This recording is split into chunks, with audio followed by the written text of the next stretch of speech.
Hi sir, ma'am. My name is Maria Ria Martinez. I am 47 years old. I am a Catholic. My height is 149 centimeter. I have two kids, ages are 15 and 4 years old. About my work experience, I work as a helper in the Philippines for 5 years and 4 years in Middle East. I have experience taking care of newborn baby and grown-up kids. My other duties are all around household works, doing the laundry, ironing, and going to market. I prepare the kids to school and pick them up. I also bring and play with them to the park.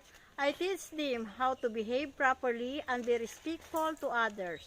If you will hire me, ma'am and sir, I promise to do my very best to work hard, learn how to cook Chinese foods, and learn some Chinese language.